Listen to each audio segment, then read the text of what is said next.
Hi everybody, it's Becky Singleton and this is Happy, Healthy, and Fit. We're going to talk about self-confidence and how to have more of it. Why not, right? So here we go, starting today on Happy, Healthy, and Fit. Can you show me the way? Can you show me the way? Can you show me, baby, can you show me the way? Can you show me the way? Can you show me the way? Can you show me, baby, can you show me the way? Hi everybody, welcome back to the channel. And if this is your first time seeing me, welcome. And if you've been back before, I appreciate you. Thank you. And I'm going to ask that all of you, if you could, subscribe, like, and share. It does help the channel. Thank you so much. So, as I mentioned in the opening, we're going to talk a little bit about self-confidence. And also, when is it not cool to be selfish, and when is it cool to be a little more self-engaging for yourself? So, you know, self-confidence is something that you feel inside of you.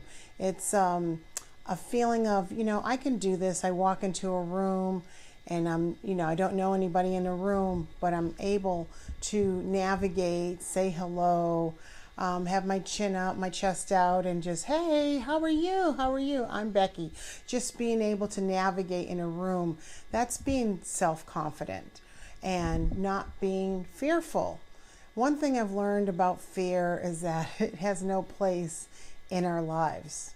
Fear will stop you from doing all the great things you want to do. Just tell yourself, you know that story about everybody in the audience is in their underwear when you're speaking to someone, a big group. You know, that's to give you some confidence. And I used to do a lot of motivational speaking on stage to thousands of people. And I'm not to say that I didn't have butterflies, you know, going up. I didn't want to, quote, mess anything up, right? So, you know, that's where I think the butterflies were coming in. But I realized the more authentic I was and sharing personal stories made the crowd laugh. And they were relaxed. I was relaxed. It was for a good time. And I can talk. So I always had a good 50 minutes of something to share with people. But I want to tell you something I remember doing when I was on those tours. And I was talking about how to do better self-care. How do you become, you know, thoughtful to yourself without it really appearing to be selfish? So I was sharing with the group at the time, my oldest daughter was a teenager. And I was married to my second husband, and they were in the audience actually when I was saying this. So I reached out and I said, the most important person, the number one person in my house is me.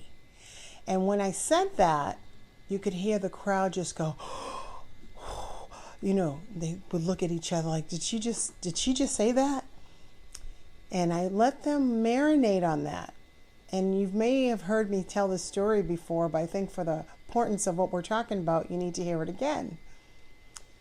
But I said, if you ask my daughter, who's number one in your house? She would say her.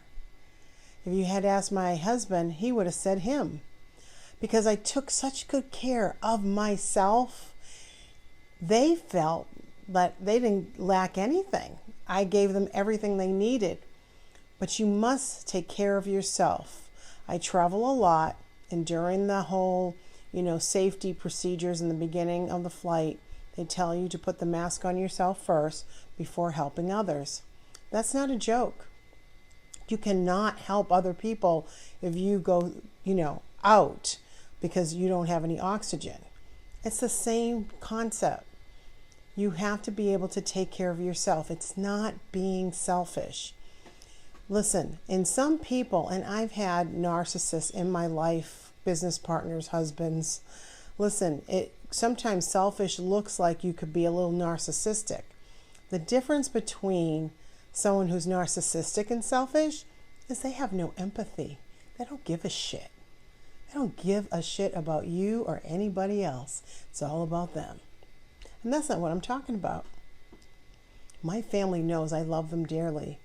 I have empathy for the homeless, as you know, my friends that are ill, whatever's going on. That's the difference. That's how you can tell the difference. And narcissist does not have empathy. They don't care. Remember that. That's a good tool for you to recognize that. They can pretend, but they can't hold it up. They're never going to be able to do that. So that's really important for you to know. And just think about that as you're not trying to do more things for yourself. It's not selfish. It's okay to do things for yourself and feel good. And you want to meet people who know how to take care of themselves, that aren't dependent on you. It's one of those things that you want to be able to have freedom in a relationship and then still be together. That's such a beautiful combination. And, I know a few times when I moved to Houston, my last husband was from here. This is his hometown. So he'd often hang out at night, maybe with his friends, watching a game or hanging out, whatever they were doing. And he may come home 2, 3 o'clock in the morning. And if I was awake, I'd say, hey, did you have a great time? Great. I'd go back to sleep, or I just slept till the next day. And then he would share, if he wanted to, how his night went. There was never a feeling of, where were you? Who'd you talk to? What did you do? God, I hate that. I don't want it done to me, and I'm never going to do that to anybody else. Allow people to have their freedom. And if you trust somebody and they trust you, you don't have to worry about that stuff. So remember that. I also want to talk a little bit about, sometimes I heard this today, it was related on second guessing yourself. You don't second guess yourself. And I heard 2 things, but I'm going to talk about this first thing. The second guessing. Sometimes when we grow up and we made a decision to do something and maybe it didn't work out, but the people around us, whether it was a parent or an adult or somebody, kind of downplaying, well, you made that mistake last time, you're going to make that again. Well, maybe we will, because that's how we learn. We learn by what we don't like versus what we do like. You have to do those things to figure out what you like. It's not a mistake per se, right? It's not right, it's not wrong.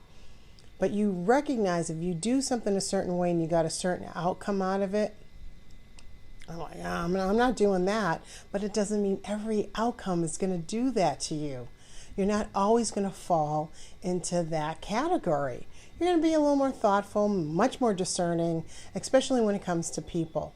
I'm well aware of the kind of man I want to be with. And I'm telling you right now, I will wait for him until he shows up. And I know exactly what that looks like. I'm not going to settle for less or for just anybody. That's not my style. Keep your standards high. Keep what you want in a person. They're out there. So think about not second guessing yourself, especially if it was an upbringing thing that, your upbringing kind of did that to you. I want you to build in that confidence and just go for it and say, yeah, you know what? I see all these good signs. I'm going to try this out. There's so many loving people in the world. They're not going to be mean to you, cruel to you. They're going to embrace you. They want to support you. And so as you're getting out there in the world, just know that is. And then when someone shows you that they're not, you stop it right there. No, thank you. And you move on out of there. Okay? So I want to say a couple more things. The reason people do that didn't really work out. Why'd you do that? I told you not to do that. That's very toxic. That's someone's way of trying to control you. And no one has a right to tell you what to do. I'm going to tell you right now. I'm an adult and I'm in my 50s.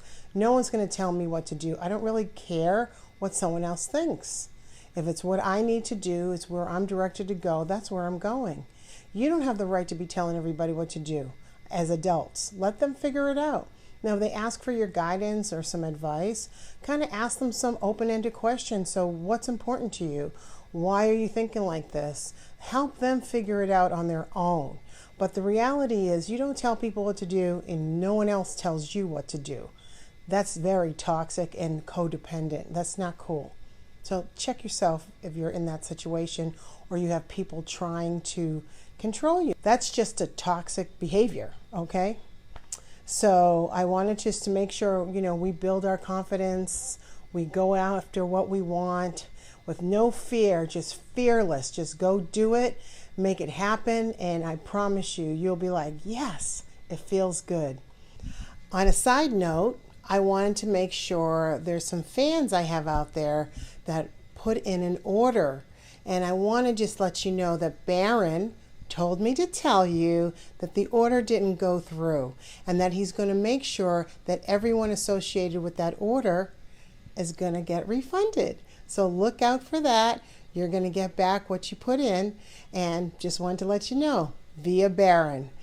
So I hope that everybody has a great week. I'm sending you lots of love, and I'm Becky Singleton, and I'm just like you. Baby, can you show me the way?